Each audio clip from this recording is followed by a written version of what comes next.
The tanks were silent, engines dead. The sun hung heavy over the desert like a furnace, cooking the sand and baking the hopes of every man in Colonel Hildebrandt's division. They were out of fuel, and everyone knew what that meant. No fuel meant no movement, no retreat, no defense, no survival. Some men sat quietly on the ground, staring at the horizon. Others cleaned rifles they might never fire again. Their fate felt sealed, not by battle, but by numbers. They had simply run dry. But then something happened, a shimmer on the edge of the desert. Just a flicker at first, like heat waves rising off a road. Most thought it was a mirage. The desert plays tricks on tired eyes. But this was different. A patrol went to investigate. Minutes passed. Then the radio crackled to life. They had found something. Fuel drums, hundreds of them. Perfectly stacked, still sealed. American markings. Colonel Hildebrandt raced forward. What he saw stunned him. Row after row of 55-gallon drums, and, when one was opened, gasoline, clean, fresh, ready. 57,000 gallons, more than his division had seen in 2 whole months. A miracle, a jackpot, a lifeline, and beside it, crates of food, canned meat, fresh bread, real coffee, medical supplies, chocolate bars, cigarettes by the thousands. It looked like an entire American supply base had been abandoned, just left behind. The U.S. Second Corps had pulled back after the Battle of Kasserine Pass, and they left everything. Everything. It wasn't just fuel. It was power. It was hope. And it was also something far more dangerous. It was a message. Because if this was what the Americans were willing to leave behind, what did they still have ahead? Colonel Hildebrandt had found fuel. But what he really discovered was something far more important. Proof. Proof that his army wasn't just fighting men. They were fighting a machine. An industrial giant that could afford to lose more than the Afrika Korps could ever hope to gain. That fuel would keep them going. But for how long? Because now they knew the truth. They hadn't won a prize. They had seen the future. And it was American. By early 1943, the German Afrika Korps was in serious trouble. They had brave men. They had powerful tanks. And they had one of the most respected commanders of the war, Field Marshal Erwin Rommel. Rommel had shocked the British again and again. He pushed them back across miles of desert. He outsmarted his enemies and earned the nickname the Desert Fox. On the battlefield, Rommel was a master. But now, none of that was enough. Because Rommel and his men were not just fighting the British or the Americans anymore. They were fighting something they could not shoot or surround. They were fighting the numbers. And the numbers were against them. Each month, the Afrika Korps needed over 17,000 tons of fuel just to keep their army moving. Tanks, trucks, and planes all depended on it. But they were only receiving a small part of that. In some months, barely half. The reason? Allied submarines and bombers were destroying German supply ships in the Mediterranean. Up to 70% of Axis supplies were being lost at sea before they ever reached North Africa. And even when fuel made it to port, the journey wasn't over. It still had to travel over 1,000 kilometers across desert terrain. Every mile cost more fuel. Sometimes, the Germans used up more gasoline just getting it to the front lines than the tanks could carry. It became a nightmare. One German report described it as pouring water into the sand. Rommel knew the truth. In his own words, he said, "We are no longer deciding battles with plans or strategy. We are deciding them by how much fuel we have left in the tank." His men were disciplined, his officers were skilled. But the Afrika Korps had started losing not because of bad tactics but because of empty gas cans. And then something incredible happened. After launching a surprise offensive through the Kasserine Pass, German forces broke through the American lines. The Americans pulled back quickly, leaving behind something the Germans never expected, an entire supply base. It looked like a dream. Fuel drums stacked high. White bread is still fresh, canned meat, real coffee, chocolate, spare parts, medical kits. But most important of all, 57,000 gallons of fuel. More than Rommel's men had received in 2 months, sitting there, left behind waiting, to the starving Afrika Korps. It looked like a gift from heaven. But it was not just a miracle, it was a message. If the Americans could afford to abandon that much, how much more did they have? This is the story of that discovery, and how it showed the Germans something they were never supposed to see. That no matter how hard they fought, they were fighting a war they could not win. Not against an army, but against industrial power. After weeks of hard fighting and endless marches through the scorching desert, the German Afrika Korps had done something few thought possible. They had broken through the American defenses at Kasserine. Pass. It wasn't easy. The fighting had been fierce. The air was filled with dust, smoke, and the roar of tank engines. But when the German forces pushed forward, there was something different this time: momentum. For the first time in weeks, they felt like they were back on the offensive. Rommel's men had reminded the world that the Afrika Korps was still dangerous. But just beyond the battlefield, something was waiting, and it would change everything. A small German reconnaissance patrol was sent ahead. Their orders were simple: scout the area, report enemy movement, and check for ambushes. No one expected them to find anything major. So when their radio message crackled back with the words "Large American Depot Abandoned," no resistance, no one believed it. Colonel Hildebrand and his officers rushed to the scene. What they found stunned them into silence. Before them stretched a wide, open area nearly 10 hectares in size, and across the sand, in long, perfect lines, stood hundreds of fuel drums. They were clean, sealed, marked with American military codes. Untouched. Each drum held 55 gallons of gasoline. They started counting, then stopped. They started counting, then stopped. The final number: over 57,000 gallons of fuel. It was more fuel than the Afrika Korps had received into whole months.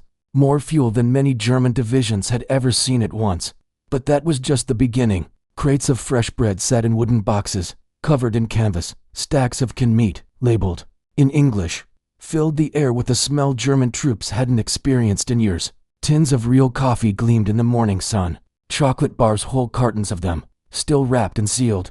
There were cigarettes by the thousands, medical supplies in full boxes, clean bandages, syringes, and even penicillin, a medicine so rare it was nearly mythical to the Germans. Radio equipment, spare parts, tools in mint condition, even parked trucks. Some were loaded and ready to go. Others sat idle but intact. One had a half-eaten sandwich on the seat. Another had its engine keys still hanging from the ignition. To the German soldiers, it felt like walking into another reality. For months, they had been scraping by. Coffee made from burnt acorns, bread so stale it had to be soaked in water. Wounded soldiers were treated with rags and hope. Now, they were surrounded by more supplies than they had seen in years.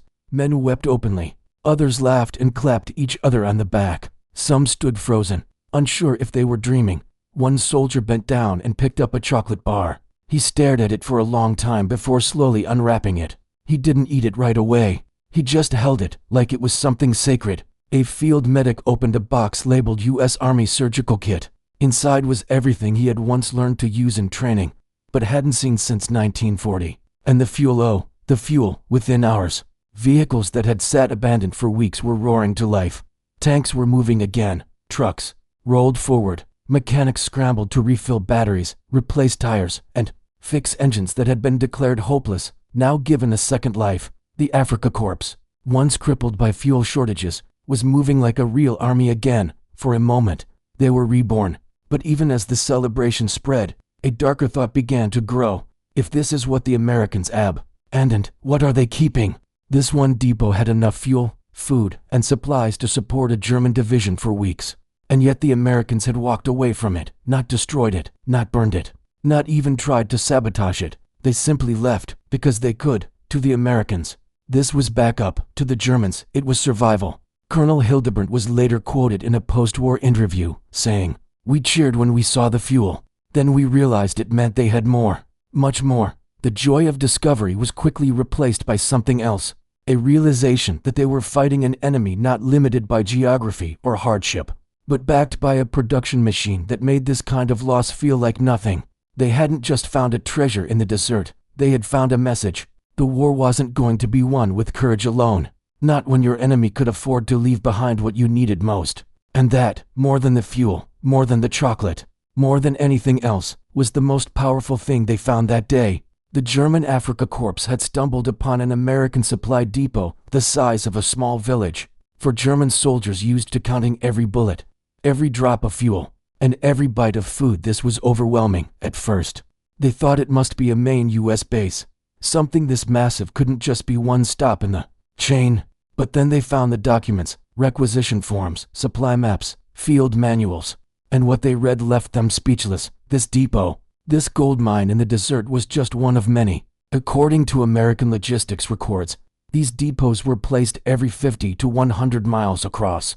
Supply routes, not one massive base, but a series of backups. If one was lost, the others would keep operations going. To the Germans, who rationed fuel in liters and ammo in individual shells, this was more than over-preparation. It was insanity, but it worked. It meant that even in retreat, the Americans could afford to leave behind a depot containing over 57,000 gallons of fuel. That wasn't a mistake, it was part of the plan. And to the German officers reading these forms, the truth hit like a hammer. This wasn't just wasteful abundance, it was a different kind of war. German military planning was based on tight control. Every shipment from Europe was calculated.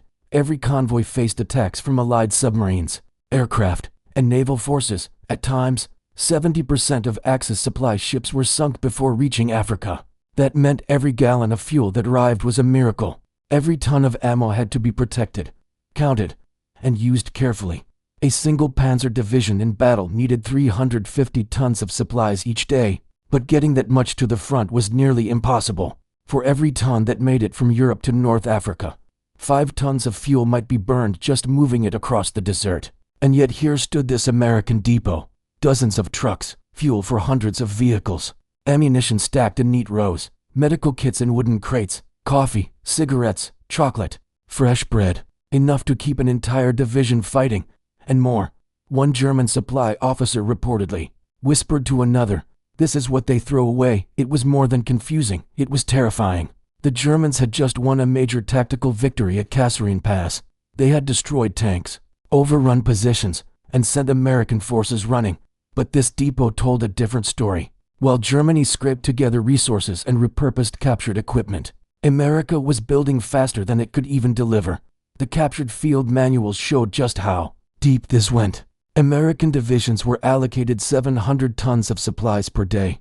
Compare that to German divisions, which operated on less than 200. And that's not theory. That was what the paperwork said. And the depot proved it. One truck carried spare parts for vehicles German troops had never seen before. Yet the Americans had the foresight to prepare for breakdowns. To the Germans, who sometimes had to abandon vehicles because they didn't have replacement tires, this was mind-boggling. Even more stunning were the reserve ratios. One captured form showed that American units received 100% of their requested supplies, plus a 25% surplus, just in case. It was like reading science fiction. One German officer described the discovery like this: "They planned for failure so well, they make defeat impossible." And that was the terrifying truth. The Germans had just stumbled across not just supplies, but strategy. A strategy that didn't rely on perfect tactics or flawless execution. One that relied on overwhelming preparation. It wasn't just quantity, it was scale. A scale so large, it changed the rules of war. Back in Berlin, generals planned every operation around fuel limitations. In America, generals planned operations knowing more was always on the way. To the Germans, this depot was a miracle. To the Americans, it was a Monday. This was the scale of American power. It didn't just win battles, it made losing a few irrelevant. And for the Afrika Korps, that was the real discovery. The discovery of the abandoned American depot didn't just shock the German soldiers, it changed the battlefield. Hing was different. Within hours of the depot being found, trucks rolled into the area, fuel drums were opened, and the gasoline flowed like lifeblood through the veins of a starving army. Tank crews who had been grounded for weeks suddenly jumped into action. Engines roared to life. Tracks bit into the sand. German panzer units that had been considered inactive were now fully mobile again. Artillery guns that had been waiting for fuel to move into position were now being towed and deployed. Spare parts from the depot helped fix vehicles that were thought to be beyond repair. Even communications equipment came back online using American radios and batteries. The Afrika Korps didn't just refuel, it was revived. Colonel Hildebrand quickly recognized the opportunity. He ordered an immediate push forward, and for the first time in weeks, his units moved not with caution, but with confidence. What followed was a surge of German momentum. German tanks charged deeper into the desert. Mechanized infantry joined the advance. Columns of vehicles streamed forward, supplied by the very fuel that had been left behind. They overran American rear positions. They captured more equipment, more trucks, more artillery pieces. Some American vehicles were found with engines still warm. Others had maps and supply plans sitting on the dashboards. In one report, German troops captured fully loaded half-tracks ready for combat. simply left behind in the confusion of retreat. It wasn't just supplies anymore. It was combat power. German forces even captured functioning American tanks, and some of those were later turned around and used in battle by German crews. Repainted with German markings, the tide had turned. At least for the moment, the Afrika Korps was moving, attacking, winning ground, and all of it was made possible by fuel they didn't bring, but had found. In a matter of days, German forces captured over 180 American tanks, 500 trucks, 200 artillery pieces, and more than 50 tons of ammunition. It was one of the largest captures of enemy equipment in the North African campaign. For the German command, it looked like a major success. For the soldiers, it felt like a miracle. One German officer later wrote, "We were like ghosts who had been returned to life. We went from walking to driving, from hiding to hunting." But there was a problem buried deep in all this success. The more they advanced, the more they relied on American fuel, American vehicles, American parts. Without them, they would stall again. And even worse, they knew they could never replace what they were using. Each mile forward was powered by supplies the Americans had left behind, not by what Germany could send. It was a victory built on borrowed time. Still, in those early days, it didn't feel that way. It felt like winning. German soldiers who had been defeated just weeks before were now standing over captured tanks, commanding high ground, and watching American forces retreat. For a moment, the Afrika Korps looked strong again. But the fuel they burned, the shells they fired, the trucks they drove, none of it was German ... and none of it would last ... at first. The soldiers of the Afrika Korps could not believe what they were seeing. They had fought hard, marched long distances, and barely survived week after week in the desert. Supplies were always low. Fuel was always short. Food was basic, dry, and tasteless. Now they stood inside an abandoned American supply depot that felt more like a supermarket than a war zone. There were boxes of soft white bread, still fresh, cans of beef and pork stacked in perfect rows, tins of real coffee that gave off a rich smell the Germans had not experienced in years. There were chocolate bars, sealed and untouched. Thousands of cigarettes, not rationed but packed in full cartons. There were medical kits with clean bandages, real pain medicine, even penicillin. It was overwhelming. Many of these German soldiers had not tasted real chocolate since before the war. Their rations had become smaller every month. Their families back in Germany were living through food shortages. Children received sugar only once a year, on holidays. Bread was dark and bitter. Coffee was made from crushed acorns. But here, in the middle of the Tunisian desert, American supplies told a very different story. German troops sat in the sand, drinking American coffee, smoking American cigarettes, eating American food, and wondering how their enemy had so much. They laughed, they cried, some prayed. But when the first joy faded, another feeling began to grow. It was not pride. It was not relief. It was shame, because they had not won these supplies through strength or clever tactics. They had found them abandoned, left behind, forgotten. One German officer wrote in his notebook, "We won a battle by capturing what the enemy throws away. This is not victory. This is scavenging." That word stayed in the minds of many soldiers. Scavenging.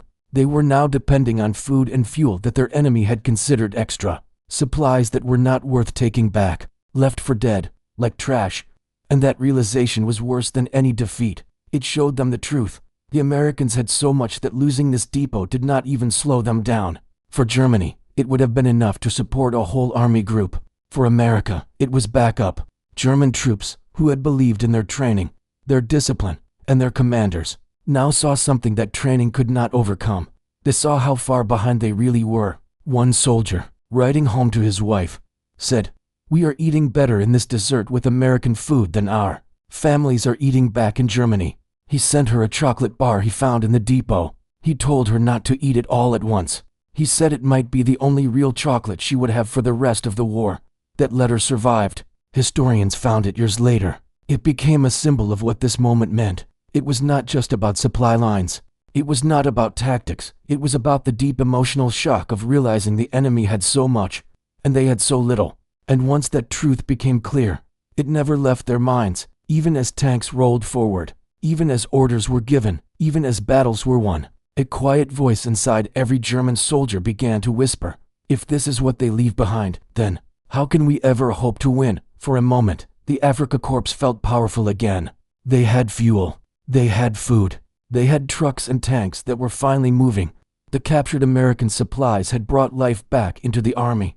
Colonel Hildebrandt's vehicles rolled out across the desert. Guns were mounted. Engines roared. Orders went out. The Germans were back on the offensive.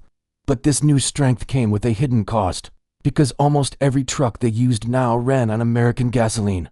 Many of the vehicles they drove had once belonged to the enemy. Some still had American paint. Some had American tools in the glove box. And now, they carried German flags. The same was true for artillery. German units were now firing American shells from captured guns. Medical teams were using American bandages, needles, and medicine. Even some uniforms were patched with American fabric.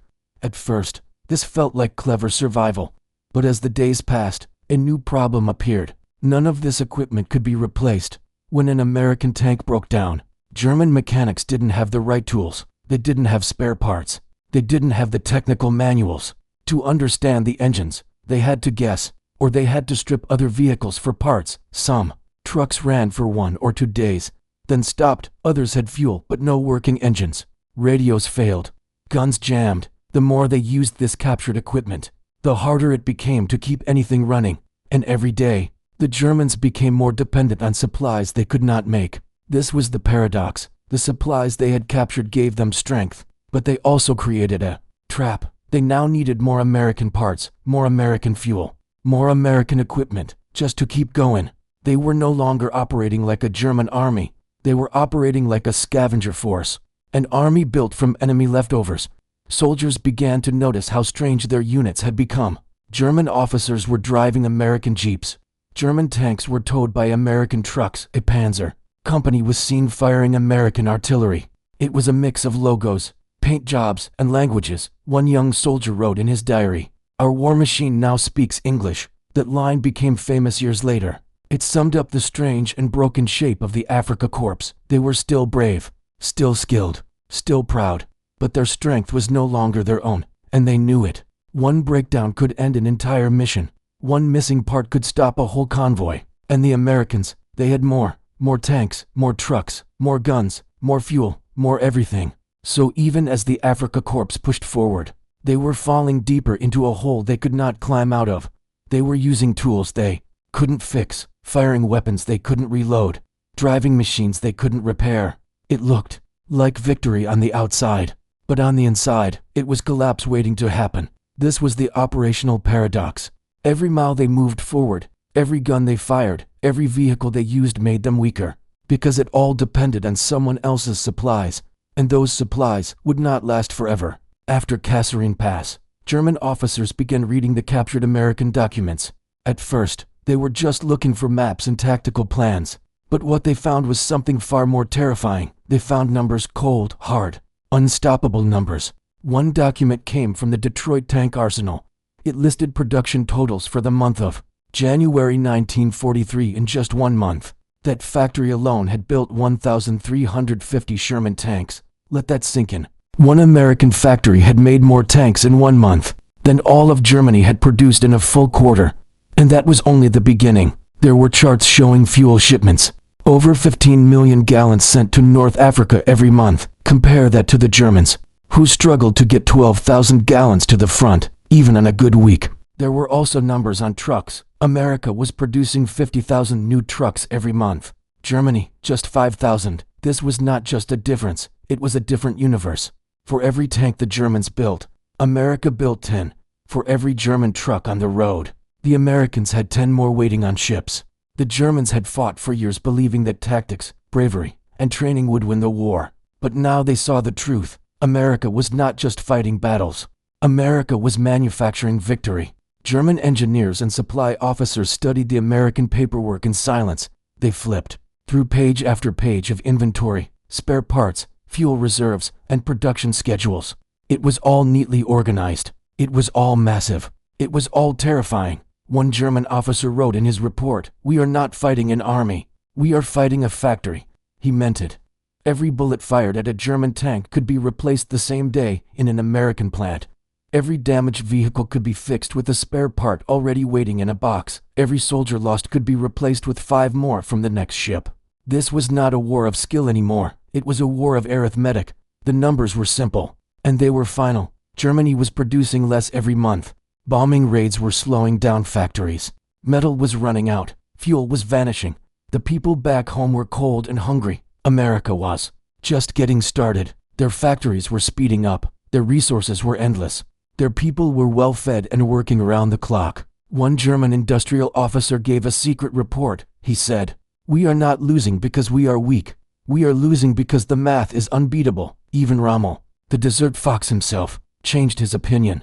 At first, he had laughed at the Americans. He called them inexperienced, unorganized, too soft for real war. But after Kasserine, Rommel wrote, "We can win battles, but we cannot win the war. The Americans are learning faster than we can replace our losses. They bring arithmetic to the battlefield." That line became famous after the war, because it was true. No amount of courage could change the numbers. No clever tactic could stop the shipments. No brilliant general could outfight a production line. The Germans had always believed in quality over quantity. But now, the quantity was crushing them. In North Africa, the Afrika Korps was learning the most painful lesson of all. You cannot win a modern war without fuel, trucks, tanks, and bullets. And America had more of all of them than Germany could even imagine. At first, the captured supplies gave the Afrika Korps hope. The fuel let them move again. The food lifted their spirits. The trucks carried their soldiers deeper into Tunisia. But slowly, things started to fall apart. It did not happen with a loud explosion. It happened quietly, piece by piece, day by day. American trucks that had once roared across the desert began to break down. At first, it was small things: a broken fan belt, a cracked tire, a jammed gear. But there were no spare parts. The Germans didn't have the right tools to fix them. They didn't have the manuals. They didn't have the mechanics trained for American engines. Some vehicles were pushed to the side. Others were stripped for parts. The rest were left behind. And this was just the beginning. Artillery pieces that had been captured now sat silent. Not because they were damaged, but because there were no shells left that fit. Radios stopped working. Medical gear ran out every day. More of the captured equipment became useless. The Germans had no way to maintain it. It was like receiving a gift too expensive to own. You can drive a powerful car, but if you can't afford the fuel, if you can't change the oil, if you can't replace the tires, it becomes nothing more than a shell. That is what was happening to the Afrika Korps. The trucks, tanks, and guns they had captured were slowly dying, and Germany had nothing to replace them with. Their own equipment had long since worn down. Factories in Europe were under attack. Convoys were being sunk. Supplies were late, broken, or lost at sea. Back at the front, soldiers watched their vehicles break down, one after another, not from battle, but from age, from wear, from use. The Afrika Korps had been one of the most feared armies in the world.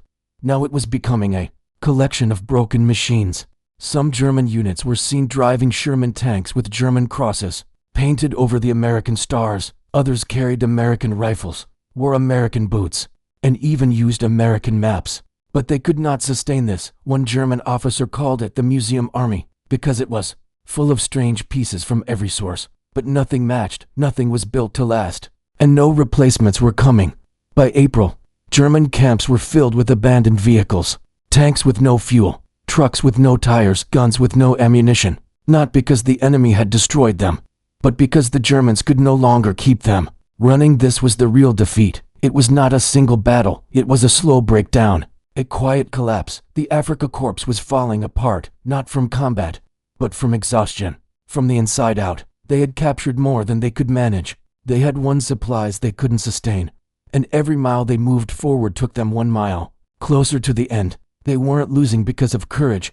They were losing because the machines they relied on had limits, and those limits had been reached. The unraveling had begun, and there was no way to stop it. By May 1943, the end had arrived. The Afrika Korps had nothing left. No fuel, no food, no ammunition, and no options. On May 13th, over 275,000 German and Italian troops surrendered to Allied forces. It was one of the largest mass surrenders of the war, and it happened without a final battle, because there was no fight left in them. The numbers told the full story, and those numbers were brutal. The entire German force in North Africa was surviving on less than 12,000 gallons of fuel per month when deliveries actually made it through. That amount could barely keep one armored division moving, let alone supply the whole army. Now compare that to what the Germans had captured back at Kasserine Pass. 57,000 gallons of fuel. That single supply depot had given them almost 5 times their normal fuel amount. It had felt like a miracle. It had kept them alive for a few more days, but it had only delayed the inevitable, because while they were counting every drop of captured fuel, the Americans were sending more, much more. 15 million gallons of fuel were being shipped to North Africa every month by the U.S.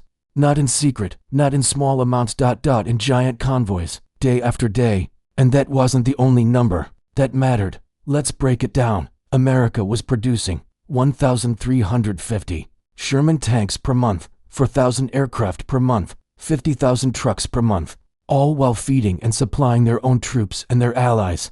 Germany couldn't match those numbers, not even close. Their own factories were being bombed. Their shipping routes were under attack. Their fuel reserves were running dry, and their troops were exhausted. They were not just outnumbered. They were outproduced, outsupplied, outbuilt.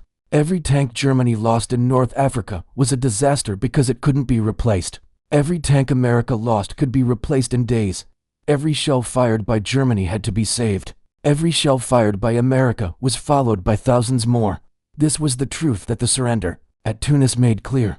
The Afrika Korps hadn't lost to better tactics. They hadn't been defeated by braver soldiers. They had been crushed by math, simple, cold, industrial math. 15 million gallons versus 12,000, 50,000 trucks versus 5,000. One country losing fuel, the other country using fuel like water.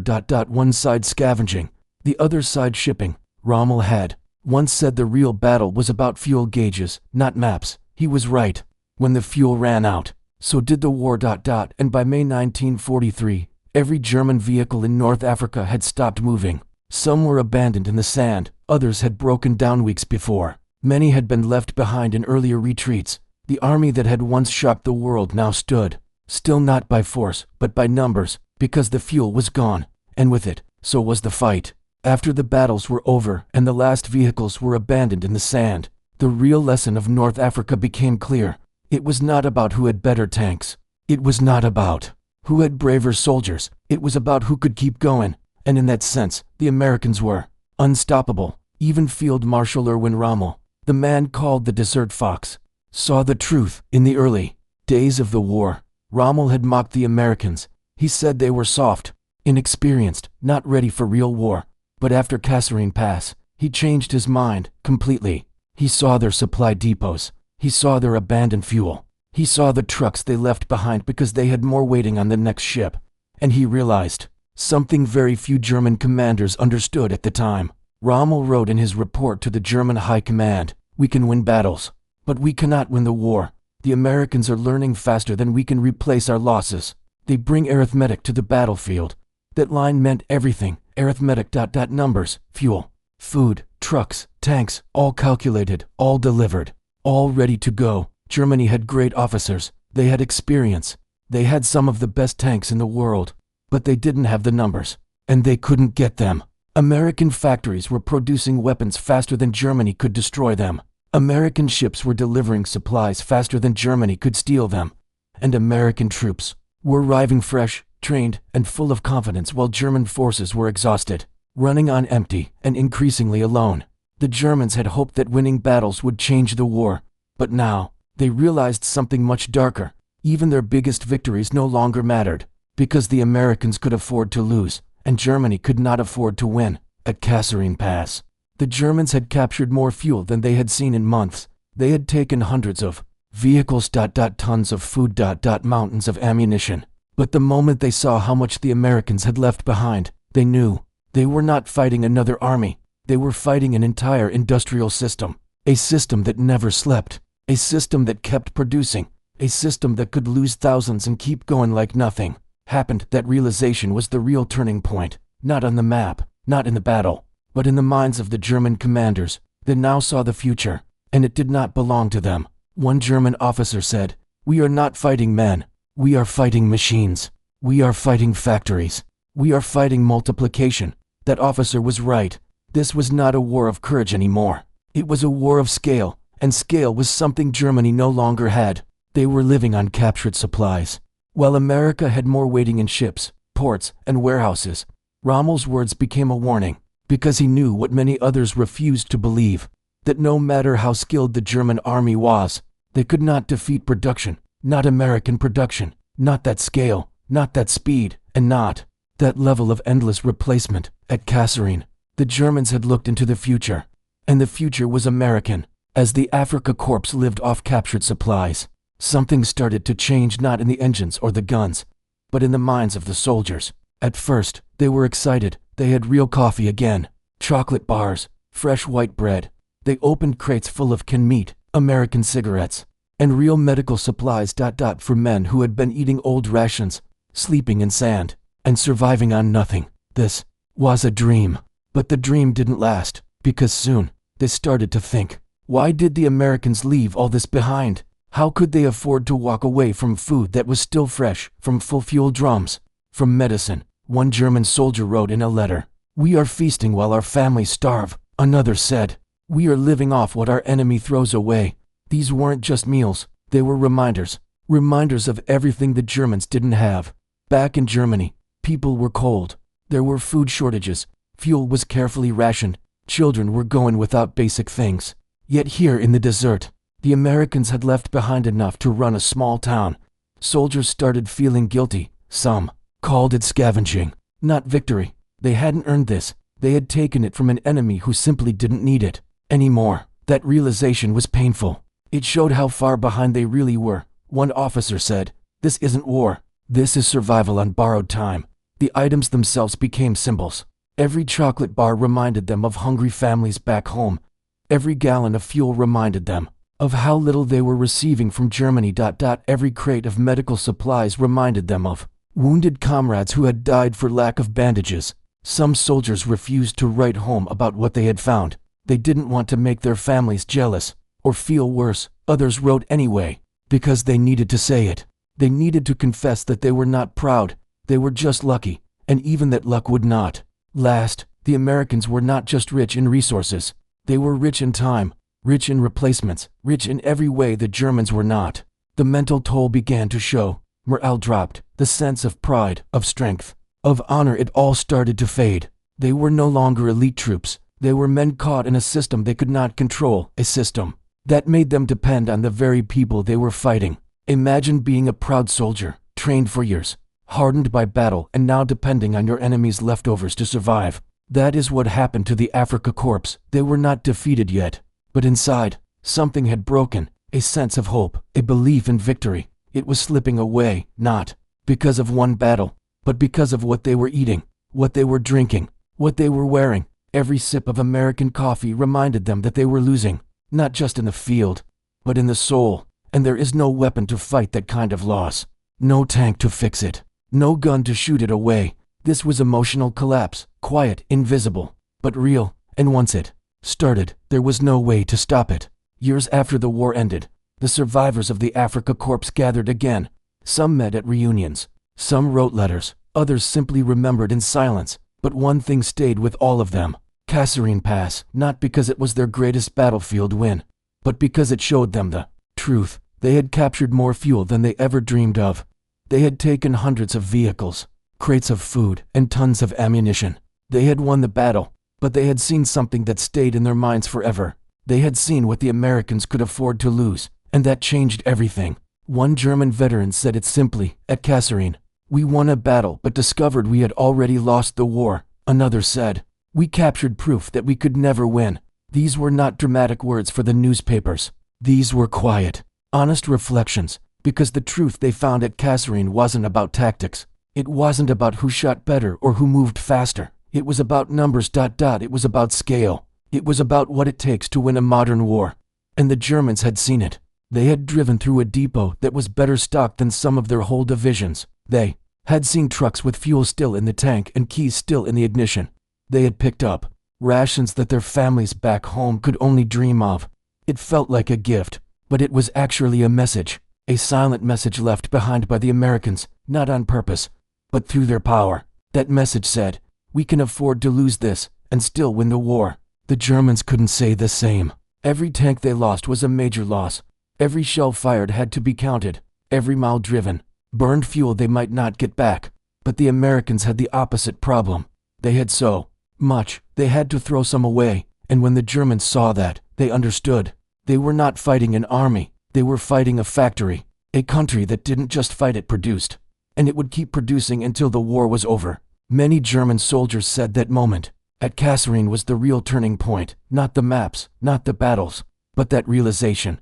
They were brave, they were skilled, they had won battles, but they were still going to lose, because the other side had more of everything, not just supplies, but time, manpower, energy, replacement after replacement. And once you understand that, it's hard to keep believing. That's the legacy of Kasserine Pass, not a great victory, but a powerful lesson. That war is not just about courage or leadership. It is about what you can keep sending to the front. It is about what you can replace. And the Americans could replace everything. One German officer wrote in his journal, "This was not war as we knew it. This was industrial arithmetic. And in that kind of war, courage is not enough. Planning is not enough. Even winning a battle is not enough. Because if your enemy can lose more than you can afford to win, you're already defeated." The Germans didn't lose Kasserine Pass, but they lost something far more important that day. They lost the belief that victory was possible. And that truth is what makes Kasserine's legacy so powerful and so haunting.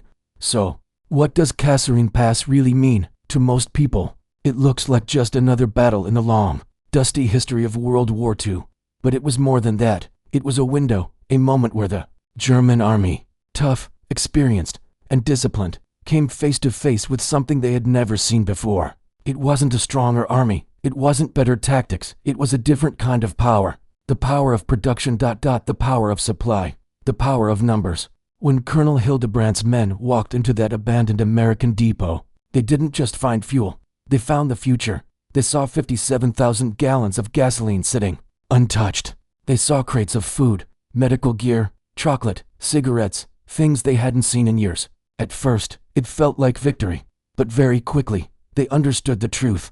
The Americans could afford to leave all this behind, because there was more coming, much more. For the Germans, it was a jackpot. For the Americans, it was backup. And that's what changed everything. It showed that this war was no longer about skill on the battlefield. It was about who could last longer, who could replace what they lost, who could outbuild, outship, and outfuel the other side. Germany was running low on everything. Men, tanks, fuel, hope. America was just getting started. That's why Kasserine Pass matters, because it shows us that modern war is not just about who shoots first. It's about who keeps shooting, who keeps going when the tanks are empty, who fills those tanks again faster, bigger, stronger. And that's what America did. They filled their tanks faster. They replaced their losses quicker. They turned every defeat into a lesson and every lesson into a victory. While Germany struggled to move one division across the desert, America was shipping entire armies across oceans. And the Germans knew it. They felt it not just in battle, but in their stomachs. In their broken trucks, in their quiet letters home. They saw a country that could afford to waste what they needed most. And once you see that, how do you keep believing? The Afrika Korps didn't surrender because they were beaten on the battlefield. They surrendered because they were beaten in the supply chain, in the factories, in the math. That's why the 57,000 gallons of fuel they captured didn't save them. It only proved the war was already lost.